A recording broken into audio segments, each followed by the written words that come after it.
प्रदेश विधानसभा चुनाव 2022 को लेकर सभी राजनीतिक दलों ने तैयारियां शुरू कर दी हैं और इस मामले में समाजवादी पार्टी भी कतई पीछे नहीं है। इस वक्त हमारे साथ मौजूद हैं समाजवादी पार्टी लोहिया वाहिनी में राष्ट्रीय उपाध्यक्ष के पद पर नियुक्त किए गए अक्षय चौधरी। आइए जानते हैं कि चुनाव में इनकी तैयारी क्या है समाजवादी पार्टी की, और साथ में इनका जो राजनीतिक सफर है, इन तमाम मुद्दों पर हम अक्षय चौधरी से बात करते हैं। अक्षय जी, आपका गुजर्स न्यूज में बहुत बहुत स्वागत है। जी, बहुत बहुत धन्यवाद। अच्छा, आपको हाल ही में समाजवादी पार्टी लोहिया वाहिनी में राष्ट्रीय उपाध्यक्ष के पद पर नियुक्त किया गया है, तो ऐसी क्या वजह है कि जो आपको ही नियुक्त किया गया है, और आपका जो राजनीतिक सफर है वो क्या रहा है? मेरा जो राजनीतिक सफ़र रहा है, दरअसल मैं एक राजनीतिक परिवार से आता हूं और मेरा जन्म जब हुआ, स्कूल टाइम से ही मैं देखता आ रहा था अपने परिवार को कि परिवार मेरा क्षेत्र की जनता की सेवा में है, समाज की सेवा में है। तो उनको देखते देखते कहीं ना कहीं मेरे अंदर ये चीज़ आई कि मुझे भी समाज सेवा में जाना है और अपने भविष्य में मुझे राजनीति करनी है कि राजनीति के माध्यम से मैं लोगों की मदद करूंगा, उनकी मैं सेवा करूंगा। और समाजवादी पार्टी में माननीय श्री अखिलेश यादव जी ने मुझे राष्ट्रीय उपाध्यक्ष पर नियुक्त किया है लोहिया वाहिनी में। इसके लिए मैं श्री अखिलेश यादव जी का भी धन्यवाद करना चाहता हूं। साथ ही जो हमारे लोहिया वाहिनी के राष्ट्रीय अध्यक्ष जी हैं प्रदीप तिवारी जी, उनका भी मैं बहुत बहुत धन्यवाद करना चाहता हूं कि उन्होंने मुझ पर विश्वास किया, मुझ पर भरोसा किया और मुझे राष्ट्रीय उपाध्यक्ष पद पर नियुक्त किया। दरअसल मैं 2014 से मैं राजनीति में सक्रिय हुआ और दिल्ली विश्वविद्यालय से मेरी राजनीति शुरू हुई। मैं केंद्रीय पार्षद भी रहा दिल्ली विश्वविद्यालय में। जब मेरी ग्रेजुएशन कंप्लीट हुई उसके बाद मैं समाजवादी पार्टी से सक्रिय तौर से शामिल हो गया था। क्षेत्र के लोगों से मिलना, पार्टी के कार्यक्रमों में जाना। पार्टी से मैं 2014 से जुड़ा हुआ था, लेकिन पढ़ाई के चक्कर में, पढ़ाई की वजह से मैं सक्रिय नहीं हो पा रहा था सही से। लेकिन फिर उसके बाद जब पढ़ाई कंप्लीट हुई ग्रेजुएशन के बाद, मैं समाजवादी पार्टी के हर एक प्रोग्राम में, चाहे वो किसानों की लड़ाई हो या तमाम कोई भी, अगर समाजवादी पार्टी के जो भी कार्यक्रम आते थे उनमें, चाहे साइकिल चलानी हो। कोविड टाइम आया, कोविड टाइम में जनता जब त्रस्त थी, भाजपा गवर्नमेंट ने किसी भी लोगों की कोई मदद करने की ज़रूरत नहीं समझी। लोग परेशान थे, एम्बुलेंस तक नहीं मिल रही थी, हॉस्पिटलों में इलाज नहीं मिल रहा था, लोगों को खाना नहीं मिल रहा था। उस समय मैंने लोगों को खाना भी दिया, मैंने लोगों की आर्थिक मदद भी करी, सैनिटाइज़र भी दिए, लोगों को जागरूक किया समय समय पर। इस चीज़ को देखते हुए माननीय श्री अखिलेश यादव जी ने मुझे इस भरोसे लायक समझा और मुझे इस जिम्मेदारी पर नियुक्त किया गया। अच्छा, गौतम बुद्ध नगर की बात करें तो जो समाजवादी पार्टी है उसकी क्या तैयारी है चुनाव को लेकर, और इसमें जो समाजवादी लोहिया वाहिनी है उसकी क्या खास भूमिका रहेगी? जैसे कि समाजवादी लोहिया वाहिनी एक यूथ विंग है समाजवादी पार्टी की, और इसमें हम यूथ को आगे लेके चल रहे हैं, यूथ को आगे जोड़ के चल रहे हैं। और जो गौतम बुद्ध नगर में ही नहीं, पूरे उत्तर प्रदेश में आज समाजवादी पार्टी सबसे मजबूत विपक्षी पार्टियों में से है और 2022 में निश्चित तौर पे समाजवादी पार्टी की सरकार बनेगी। हम इस समय जो समाजवादी पार्टी को विधानसभा चुनाव जीतने के लिए हम बूथ पे काम कर रहे हैं, बूथ को मजबूत कर रहे हैं और हर बूथ पे ऐसे ऐसे यूथ को हम जोड़ रहे हैं, युवाओं को जोड़ रहे हैं जो हर तरीके से समाजवादी पार्टी के लिए समर्पित हो। लेकिन जनता इसमें कह रही है कि समाजवादी पार्टी के जो लोग हैं वो तो पूरे 5 साल घर ही बैठे रहे हैं। विपक्ष की जो एक भूमिका मजबूत होती है वो पूरी तरह से जैसी निभानी चाहिए वो ऐसा कुछ नहीं है, और अब चुनाव के ऐन मौके पर अब वोटरों को लुभाने के लिए उन्होंने ये एक रिझाना शुरू कर दिया। कितने सफल हो पाएंगे, क्या है सर? दरअसल मैं आपको एक बात बताऊं, मैंने अभी बोला कि जब मेरी ग्रेजुएशन कंप्लीट हुई, 2017 में मेरी ग्रेजुएशन कंप्लीट हुई, उसके बाद से ही मैं सक्रिय तौर से समाजवादी पार्टी के लिए काम कर रहा हूं। और 2017 में ही समाजवादी पार्टी की गवर्नमेंट चली गई थी, भाजपा की गवर्नमेंट आ गई थी। तो 2017 से ही हम आंदोलन भी कर रहे हैं, किसानों के लिए लड़ाई भी लड़ रहे हैं। लगातार 9-9, 10-10 दिन तक हम नज़रबंद करके थानों में रखे गए।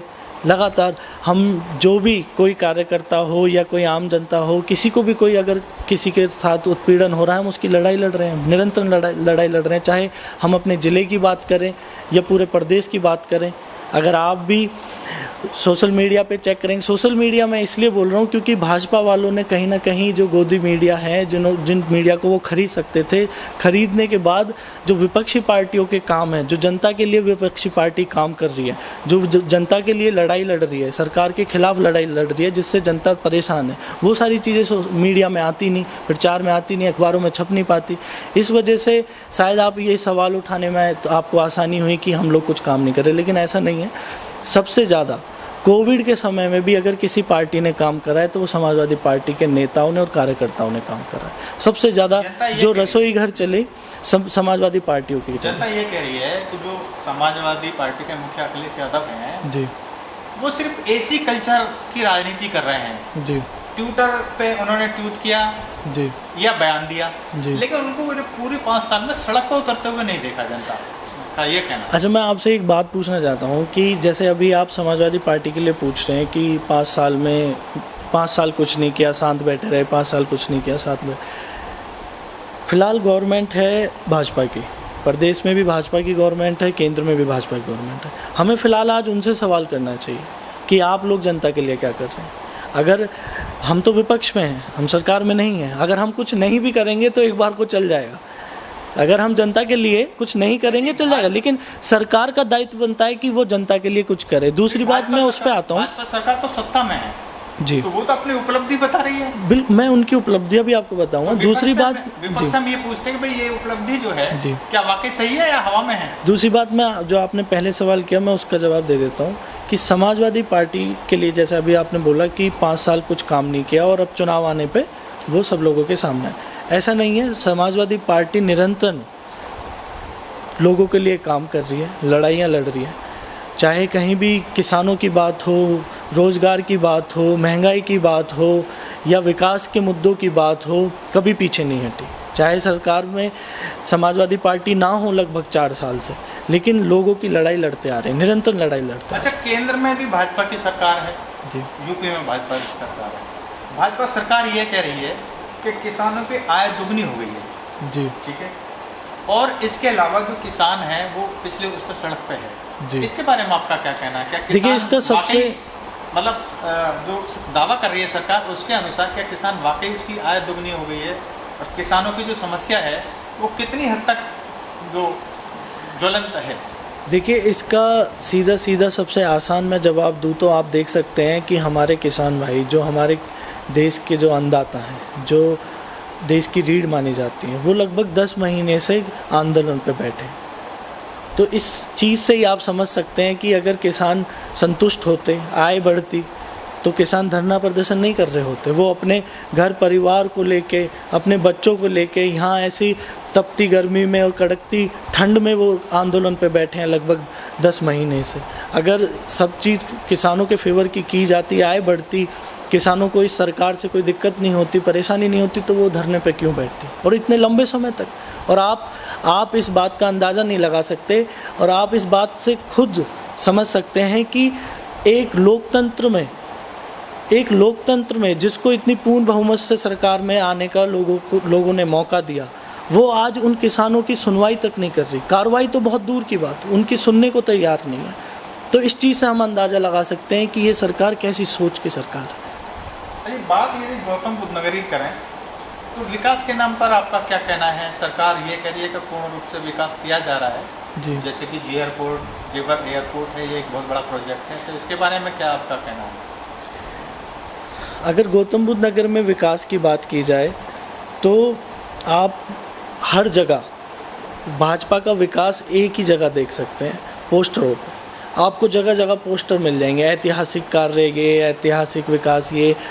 लेकिन आज जब योगी जी मुख्यमंत्री बने थे 2017 में, उन्होंने बोला था 15 जून तक सारे गड्ढे भर जाएंगे, उत्तर प्रदेश गड्ढा मुक्त हो जाएगा। 15 जून उन्होंने पहली तारीख दी थी, लेकिन वो 15 जून की तारीख अब तक बढ़ती आ रही है। मतलब आज भी गड्ढे नहीं, अब तो गड्ढों में सड़क है।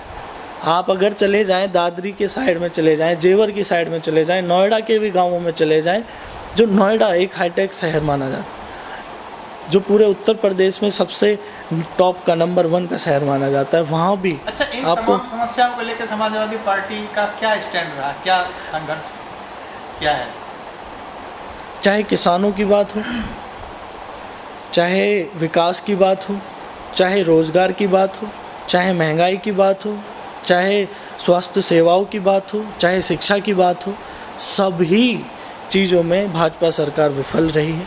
सभी लोग इन सब चीज़ों से पीड़ित हैं, सब परेशान हैं। आपने कोविड के समय में देखा होगा, हमारे दादरी विधानसभा के माननीय विधायक जी की एक ऑडियो वायरल हुई थी, जिसमें एक नागरिक उनसे ऑक्सीजन की गुहार लगा रहा था कि विधायक जी मुझे ऑक्सीजन चाहिए और इस प्लांट से मुझे ऑक्सीजन मिल नहीं पा रही। वो वायरल हुई थी वीडियो, शायद आपने भी सुनी होगी, ऑडियो जो थी आपने भी सुनी होगी। उसमें माननीय विधायक जी का कहना ये था कि एसडीएम साहब मेरा फ़ोन नहीं उठा रहे, एसडीएम साहब मेरा फ़ोन नहीं उठा रहे, अब बताओ मैं क्या करूं। एक विधायक आम जनता से पूछ रहा है, जो उसके पास अपनी समस्या को लेके पहुंचा है, जिसके परिवार का सदस्य मरने के कगार पे, वो उनसे पूछ रहे हैं कि आप बताओ मैं क्या करूं, एसडीएम मेरा फ़ोन नहीं उठा रहा। विधायक जी को तो ये करना चाहिए था कि अगर एसडीएम फ़ोन नहीं उठा रहा है तो जाके प्लांट पे लोगों की मदद करते, वहाँ खड़े होकर लोगों को ऑक्सीजन मुहैया कराते। क्या ये कर्तव्य नहीं बनता एक विधायक का कि जब आपके क्षेत्र की जनता परेशान है तो उनके लिए लड़ाई लड़े? अगर कोई फ़ोन नहीं उठा रहा तो आप खुद मौके पे पहुँचे, आप घर पे ही तो थे, जा सकते थे। ऐसे कोविड के आप ये भी नहीं कह सकते कि मैं वहाँ मीटिंग में था या मैं वहाँ विदेश था या लखनऊ था। कोविड के समय में सब लोग घर पे थे, विधायक जी घर पे थे, खुद वो बोल रहे थे। तो ऐसे में अगर हम विकास की बात करें तो भी सरकार फेल रही है, और अगर हम यहाँ के विधायक जी की बात करें तो विधायक जी भी विफल रहे हैं। कोई सुनवाई नहीं है, कार्रवाई की तो आप बात ही मत करो, कोई सुनवाई नहीं है किसी की भी। आज पूरी जनता, पूरी ज़िले की जनता, पूरे प्रदेश की जनता, पूरे देश की जनता भाजपा सरकार से त्रस्त है, परेशान है और मन बना चुकी है कि इस सरकार को हटाना। अच्छा, गौतम बुद्ध नगर में आप ये बताइए, गौतम बुद्ध नगर में ऐसे कुछ 5 हमें काम बताइए जो कि अखिलेश यादव सरकार ने कराए हों। अखिलेश यादव सरकार 2017 से पहले रह चुकी है, तो 5 ऐसे काम बताइए। आप ज़िले की अगर बात कर रहे हैं तो मैं सबसे पहले तो ये कहूँ कि आप ज़िले की बात मत करो। जो एक एक तमाम योजनाएं जो पूरे उत्तर प्रदेश में माननीय अखिलेश यादव जी ने दी, वो गौतम बुद्ध नगर को भी, चाहे एलिवेटेड रोड की बात हो, चाहे मेट्रो की बात हो, चाहे स्टेडियम की बात हो, चाहे हॉस्पिटल्स की बात हो, चाहे स्कूल्स की बात हो, कॉलेजेस की बात हो, एम्बुलेंस अखिलेश जी ने दी, 100 डायल अखिलेश जी ने दी। यहाँ बल्कि आम जनता से अलग हटके अगर हम प्रशासन की भी बात करें तो पुलिस व प्रशासन को भी एक से एक हथियार दिए, उनके लिए थाने बनाए, पुलिस वालों को रहने के लिए पक्के मकान बना के दिए। आज थाने के अगर हम एसएसआई की भी बात करें तो धूप में तप रहे हैं, और आम जनता की बात करें तो किसानों की कोई सुनने वाला नहीं है, युवाओं की कोई सुनने वाला नहीं है। शिक्षा का स्तर इतना कम हो गया है कि आप अंदाज़ा भी नहीं लगा सकते आने वाले समय में बच्चों का भविष्य कैसा होगा। जब आज सरकार की ओर से दावा किया जा रही है कि जब से यूपी में उनकी सरकार आई है तो यूपी में गुंडों का सफाया हो चुका है, साथ ही विकास कार्य भी रिकॉर्ड तोड़ किए गए हैं। देखो, गुंडों का सफाया अगर हुआ है तो वो सफाया इसलिए माना जा सकता है क्योंकि सारे गुंडे तो भाजपा में चले गए।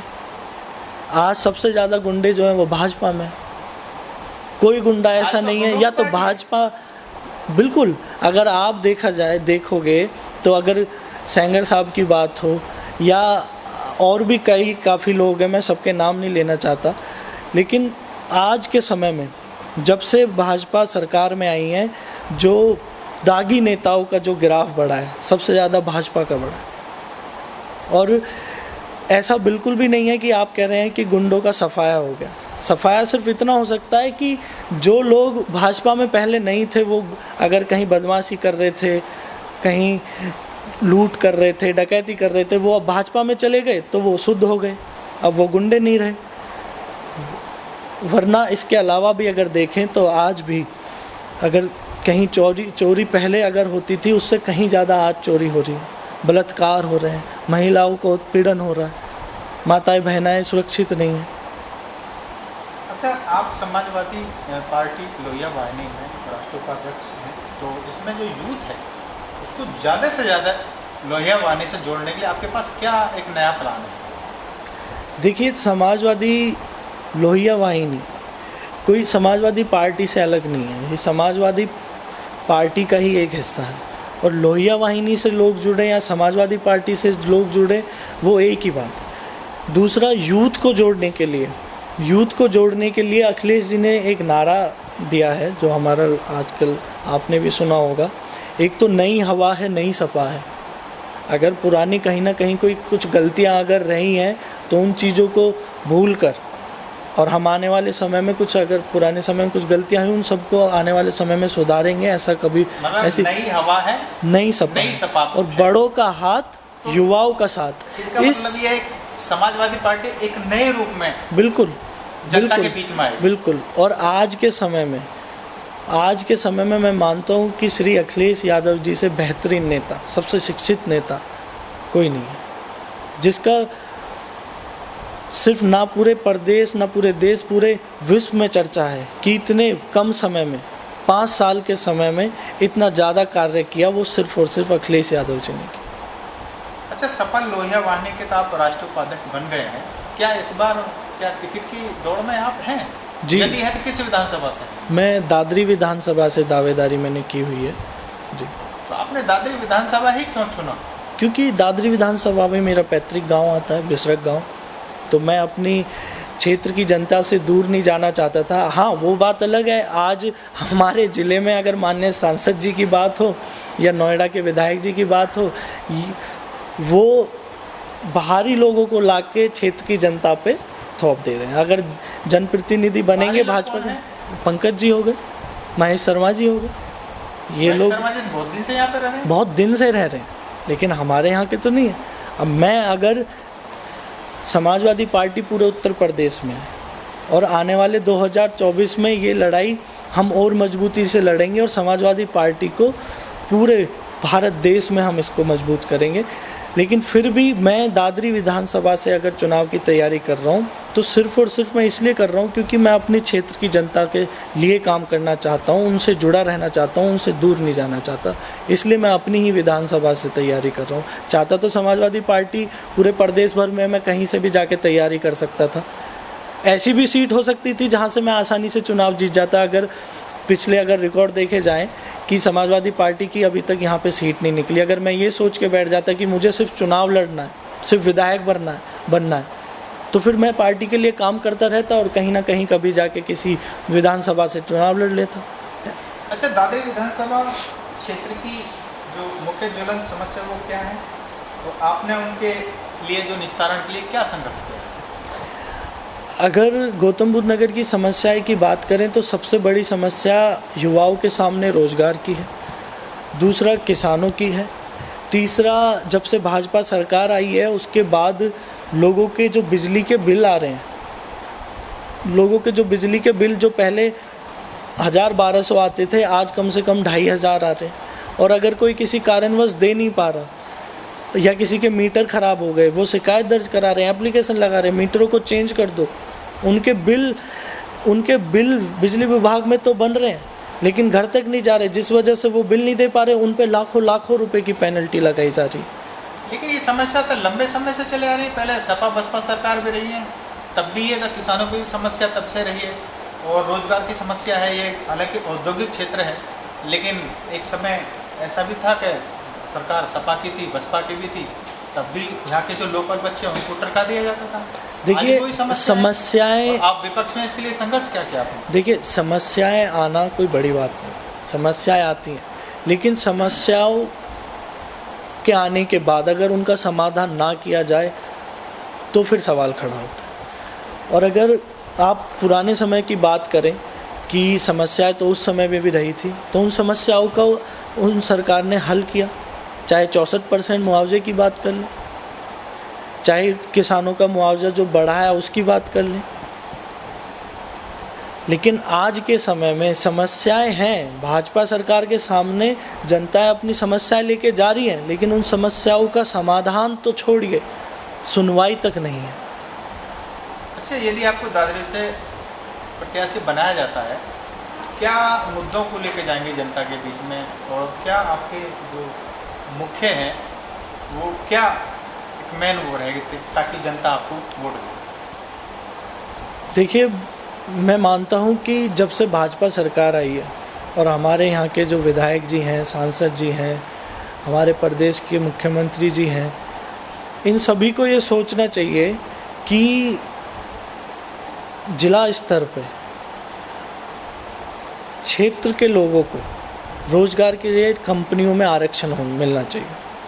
आज फैक्ट्रियों पे, कंपनियों पे बोर्ड लगे हुए हैं कि 200 किलोमीटर से, अगर यहाँ से कोई 200 किलोमीटर दूरी का है, आधार कार्ड दिखाएगा तो उसको नौकरी मिल जाएगी, रोज़गार मिल जाएगा। तो आप बताइए यहाँ के लोग कहाँ जाएंगे? ऐसे में अगर ये चीज़ विधायक जी के पास जाती है तो विधायक जी उनकी सुनते नहीं। तो अगर हम क्षेत्र की जनता के बीच जाएंगे तो हमारे मुख्य कारण, जो मुख्य मुद्दे हैं वो यही हैं कि रोज़गार, किसानों के लिए उचित मुआवजा, जो 10% 5% लोगों की, किसानों की जो समस्याएं, उनका समाधान, उनका निस्तारण किया जाएगा, बेहतर शिक्षा की जाएगी, बेहतर स्वास्थ्य सेवाएं बढ़ाई जाएंगी, पुलिस प्रशासन अच्छा होगा, लॉ एंड ऑर्डर को मजबूत करेंगे। और असली जो हम एक मानते हैं कि जो असली एक नेता का जो काम होता है, जो राजनीतिक नेता का काम होता है, लोगों की सेवा करना, उनकी मदद करना। हम इन सब समस्याओं के लिए तो लड़ेंगे ही, साथ ही हम उन सबके साथ सम्मान में कभी कोई कमी नहीं आने देंगे और हमेशा उनका साथ देंगे। ये जो आपने तमाम समस्या गिनाई है, ये खाली एक युवाओं से संबंधित हैं जी। और आप युवा विंग में हैं, तो आपने मतलब सड़क पे उतर के क्या कभी संघर्ष किया है इस बारे में? बिल्कुल, यहाँ पर अगर बिल्कुल किया, अगर आप हमारे ये सितंबर महीने का, अगर आप हमारा जो 2020 सितंबर महीने का देखेंगे तो लगातार हम 12 दिन हम पुलिस द्वारा उठा के हम जेल में डाले। हम सुबह से शाम तक हमें नज़रबंद करके रखते थे पुलिस प्रशासन, क्योंकि हम किसानों की लड़ाई लड़ रहे थे। जब हम बिजली विभाग पे धरना प्रदर्शन आंदोलन करने गए तो उस समय हम पे मुकदमे कराए गए। कहीं ना कहीं हमारी पार्टी को, हर एक विपक्षी पार्टी को डराया जा रहा है, फर्जी मुकदमे लगा के डराया जा रहा है। साथ ही हम इसलिए भी नेताओं कार्यकर्ताओं को डराया जा रहा है जिससे कि उनके साथ जुड़ने वाले जो आम जनता है, जो उन्हें समर्थन देती है, वो डरें, उनका मनोबल कम हो और वो भी उनसे दूरी बना के रहे। हम निरंतर लड़ाई लड़ रहे हैं, चाहे किसानों की बात हो या बिजली की बात हो या रोज़गार की बात हो या विकास की बात हो, बिल्कुल लड़ रहे हैं। अच्छा, एक सवाल जनता के बीच से निकल के ये आता है, खासकर गौतम बुद्ध नगर में, कि पूर्व मुख्यमंत्री जो मुलायम सिंह यादव रहे हैं, उनके कार्यकाल में गौतम बुद्ध नगर जिले को समाप्त किया गया था। तो वो जो टीस है उसको जनता भूली नहीं है। तो इसके बारे में आपका क्या कहना है कि समाजवादी पार्टी को तब से एक अछूत जैसे यहाँ माना जा रहा है और तब से ये खाता भी नहीं खुला है, और आप चुनाव में जाने की बात करें तो क्या कहना है आपका? देखिए, ऐसा नहीं है, लेकिन इस सवाल का जवाब मैं आपको एक बात से देना चाहता हूँ, जो आजकल हमारी पार्टी का नारा भी है, नई हवा है, नई सपा है। तो अब श्री अखिलेश यादव जी हमारे शीर्ष नेतृत्व हैं, जिनके नेतृत्व में सभी समाजवादी पार्टी के कार्यकर्ता, नेतागण पार्टी को मजबूत कर रहे हैं, लोगों की लड़ाई लड़ रहे हैं, संघर्ष कर रहे हैं।